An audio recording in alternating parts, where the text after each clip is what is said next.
joining us right now on the line. I'm a big fan of hers. I grew up watching her, of course, on MTV, but she has certainly done a lot more in her career than that. She does a fantastic job on the Fox Business Network. You also see her occasionally host Outnumbered on the Fox News Channel. The great Kennedy joining us right now on the line. Kennedy, thank you so much for being here. How are you?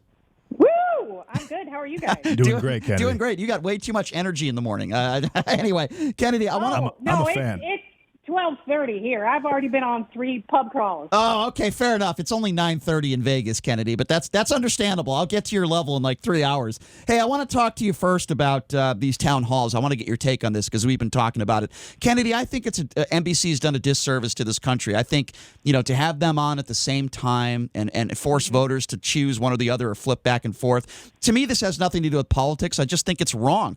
Isn't there a time where you should just put ratings aside? There are exceptions, and isn't this one of them? What would you say to that? I would say whoever gets the higher ratings gets to be president. I think that's fair. Well, we know that's going to be Donald Trump. I mean, he is going to get the ratings, right? Yeah. I mean, think about it. Like, who wants to tune in to watch Joe Biden fumble around? And I will go on the record and say I'm voting for neither of these people. So I'm not emotionally invested in either of their performances. I think the outcome of either presidency will be roughly the same. Mm-hmm. They're going to increase spending and taxes, whether you like it or not. And so I put that part of it aside. But for sheer entertainment value, the president he's going to mix it up with people. He's going to try and prove that he's muy forte, and he's going to say insane things. Right. That he means. Whereas Joe Biden will stumble over his words insanely and try and clarify what he thought he meant. Kennedy, I don't disagree with you at all, but here's the way I put it. Now, my co-host seems to think... Very well stated. My co-host seems to think that just because Donald Trump gets the ratings that, he's going to win the election and everybody's going to vote for him. My opinion is like rubberneckers that drive by a car accident, or what you described. Donald Trump is going to say ridiculous things, and that's why the majority of people are going to be watching tonight. Would you agree with that? I think there is, but see, it's not just rubbernecking because they've seen it before. Right. But, the fact that there are variables, you don't know exactly which notes he's going to hit and when he's going to go off the rails. And NBC, I mean, that's hostile territory. And so they're going to be lobbing some bombs, poking the bear. They're going to try and make him mad, which is fine. I don't have a problem with that. I don't either. You should have journalists challenging candidates and politicians. Agree. And there hasn't been enough of that with Joe Biden. I hope they do the same thing on the ABC side. And I hope they ask him about his son. I hope they pointedly put some of those questions to him that have come out over the last 24 hours that could be problematic. And if he has a solid answer, I don't think any of that stuff affects him. If he has lied in the past, then people look at these two guys and go, oh, they're both liars. And right. Then it comes down to, do I want to keep fighting with my family? Do I want to keep fighting with everyone on social media for the next 4 years? Right. Do I want to lose friendships because I vote for Trump? Or is the stock market doing well and an improving jobs picture enough? And that's what it's going to boil down to. Agree. If you're just joining us, we're speaking with Kennedy, of course, from the Fox Business Network. So I'm a little surprised at what you just said, Kennedy. I mean, as a political commentator, I didn't vote in 2016. I didn't vote for Hillary or Donald Trump because I can't support either of them. So you're telling me you're not going to go to the voting booth and you're not going to vote for either Joe Biden or Donald Trump. I mean, I would imagine you've said that. Oh my gosh, I'm so sorry that you have such a myopic view of the political landscape. No, I vote every year. I have worked in my polling place several years. I work on election night. I study the voter guide. I do all that stuff.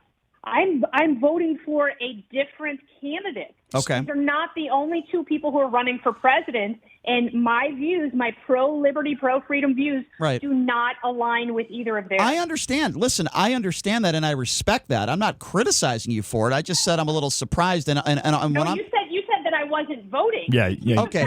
You thought that since she wasn't voting. I wasn't voting. I Understood. voted every time. Understood. I'm glad to hear that. And by the way, there's nothing wrong if you don't vote either. But I respect that. But here's what I would say to you, and I would imagine a lot of other people would. Even though you are voting for somebody else, you're smart enough to understand that that candidate is not going to win. It's either going to be Donald Trump or Joe Biden. I mean, you know that, right? Sure. That's fine. I will vote for the person that I am most aligned with ideologically. One person gets one vote. Understood. And if you want to be hamstrung by this paralyzed duopoly, this two-party system that yields rotten fruit, right, cycle after cycle, then go ahead and vote for the ding-dong that the Commission on Presidential Debates and the two parties want you to vote for. Well, I agree with you. You've got two guys, and their combined age is roughly older than Saturn. Well, Kennedy, it's actually 152, yeah. Kennedy, make no mistake about it. I agree with you, okay? I think the two worst words in this country are Republican and Democrat because too many people make decisions based on what party they're in rather than what's good for the country. I also agree with you that there should be an age limit. You got to be in your 30s to be the president. Should you be able to be in your 70s? So do you agree with me with the age situation here that maybe if you're over the age of 70, you shouldn't be allowed to be president? Would you agree with that if they pass that into law? No, absolutely not. I don't think someone's age determines their cognitive function. In fact, some of the wisest people I know, and some of the best professors I had at UCLA were in their 70s and 80s because they had acquired so much wisdom. Mm-hmm. I don't have a problem with the number, and I don't think being in your 30s makes you necessarily more qualified. But I do think that if you want to change the system, you got to grow a pair of nutlets and cast a vote that reflects your views. Right. So reading between the lines, you would have voted for Bernie Sanders. No, I would never have voted for Bernie Sanders because our ideologies don't align. Oh, I got you. Okay, so... No, he's a big government socialist who wants to raise taxes and raise spending. I want to do the opposite of that. I want the government to lower taxes, lower spending, and reduce their footprint. So yesterday, a bombshell story comes out in the New York Post about Hunter Biden being actively involved with Burisma and receiving pay in return for, it sounds like, introducing his father to Ukrainian oligarchs. Twitter and Facebook censor this entire article from being shared on their platform. Never happened before. It's being considered election interference. What are your thoughts on what happened yesterday as far as social media? Yeah, I think it's ridiculous, and I think the fact that these platforms that service billions of people are curtailing information from a major news organization, that should be terrifying for people. It really should. Even if you don't want any harm to come to Joe Biden's reputation or candidacy, that's still no excuse for what happened on those platforms because, they reported on the dossier. They reported on the president's tax returns, which I think they should. I think we should be given as much information as possible, but also this is the work where journalists should be asking questions. They should be delving in and getting these answers because there has been no denial that these emails are authentic. The only thing that Democrats can come up with right now is that it's, a Russian misinformation campaign. It's like, what does that even mean? That's not an explanation, certainly not a satisfactory one, because if there was quid pro quo here, that's a problem. That's a problem for this president. That's a problem for any future president. And I don't even think that Donald Trump's kids should be working in the White House. Agree. I agree with you. I agree with everything you just said. Again, if you're just joining us, we're speaking with Kennedy from Fox Business. So let's move on now to the coronavirus because I want to get your thoughts on this and this global pandemic that we are facing. What do you make of what has taken... I'm against it. Yeah, so am I. We agree on that. What do you make of what has taken place in the White House? What do you make of the fact that even after members of his family, including himself, Donald Trump, contracted this virus, that he's still this is one of my biggest criticisms of Trump right now. He's still holding these campaign rallies where the majority of those people are not practicing social distancing or wearing masks, just as I criticize these Black Lives Matter protesters for not doing the same. But this is the president. Isn't he supposed to set the example? We had a rally indoors here that the president held not that long ago where there were thousands of people not practicing social distancing. What do you make of this?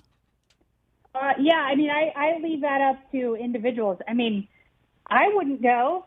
I'm not riding the subway right now in New York City. It's great. For those of us who are germaphobes, this is a wonderful time because we're surrounded by Purell and we don't have to touch anyone. It's great. And I do think a lot of that boils down to personal responsibility. Should the president be holding outdoor rallies? Probably not. But to your co-host point, I don't think it's as much about the ratings as the people who show up to these things. And I don't know if that translates to votes, I know it translates to enthusiasm, and you don't have the kind of core enthusiasm for Joe Biden that you do for Donald Trump. Does that mean more people are going to go out and vote for Donald Trump? I don't know that it necessarily does. I think the greatest asset that Joe Biden has right now is he's not Hillary Clinton. And people grudge voted against Hillary Clinton because there was such a strong dislike for her. Yes. Joe Biden does not have that. You don't have people who are so angry. They may think that he's feeble. They may have issues with his legislative path. Right. But no one looks at the guy and goes, oh, what an a-hole. Right. Voting against. Right. Yeah, I agree with that. But I think the fact that he will be 78 years old, assuming he wins the election, and he'll be the oldest first-term president in the history of the country. People are thinking about Kamala Harris. I want to ask you about the vice presidential debate. Brian and I are kind of back and forth on it. I think that Mike Pence did a very good job. I think that he clearly won the debate. Brian thinks that it was pretty much a tie. What are your thoughts on that vice presidential debate? Who do you think won?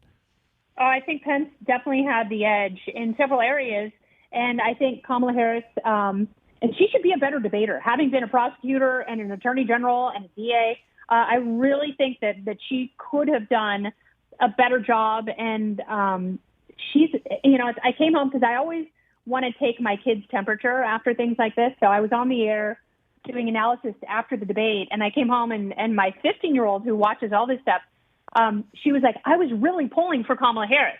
She's like, I really wanted her to do well. I want a woman to be vice president. She goes, but she is not a good debater.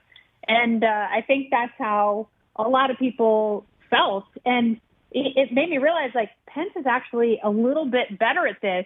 And she didn't answer some critical questions. Even when she said, well, let me answer the question, she still didn't answer the question. And that's pretty insane. I agree with you there, but I also think that both candidates didn't answer key questions. And I guess my only point on that debate was this, is that I don't think it's going to sway voters one way or the other. That's why I agree with you that I think I was disappointed with Kamala Harris. I thought she was going to do a better job in going after Pence.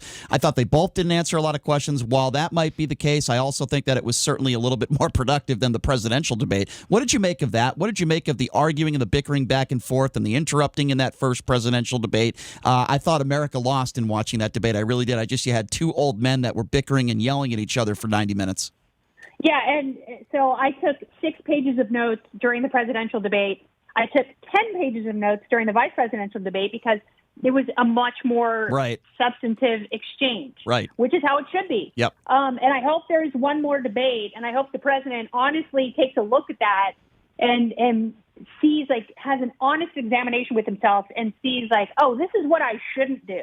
Because even if you like him, and he had some great lines, it was off-putting, the barrage of interruptions. And then Joe Biden was trying to do a Trump impression by interrupting and doing the same thing. And I thought that Biden took the bait, he fell for it, and they both came off bad. Agree. Kennedy, you've been doing this for a long time. You're very good at what you do, obviously. So I want to ask you this question. If you had the opportunity to, in person right now, to be sitting next to Donald Trump and Joe Biden, what are give me one question, the most important question to you that you would want to ask the president and Joe Biden right now if you had the opportunity? I would ask them about spending. I would ask them about spending because neither of them have talked about cutting spending. And, whether it's the military or entitlement reform, you can't just lower taxes and expect a good outcome. And we will not have economic health unless we get spending under control. And there's no one in Washington talking about it. That is a good question, and I hope they are asked that question, hopefully, in the next debate. JD, what did you got? Did you think that Kamala Harris was likable not only during the vice presidential debate, but also during the hearing for Amy Coney Barrett? And I watched it. I think Amy Coney Barrett is you're not going to find a more intelligent, just as far as raw intelligence, a more intelligent Supreme Court justice nominee in my lifetime, I don't think. But do you think that Kamala Harris was likable both when she grilled her the last couple of days as well as during the vice presidential debate? I don't. I thought she came off a little bit better during the debate. I didn't think she came off well during the questioning, and maybe it would have been more effective if she were in person like her other Democrat colleagues.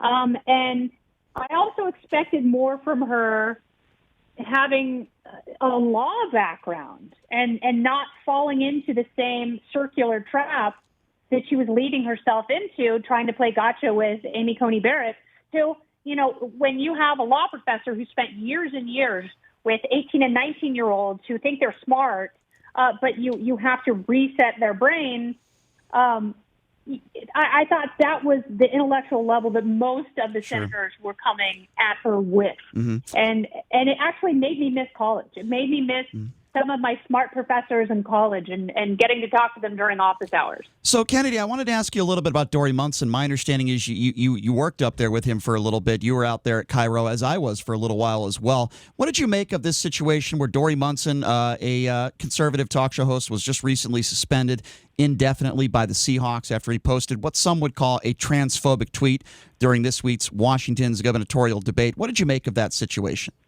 I will say this. I really like Dory Munson. I really do. He was a wonderful mentor to me when I was just getting into talk radio. And he was one of the few people who took the time to sit with me and listen to some of my air checks and really help me out when I was kind of drowning.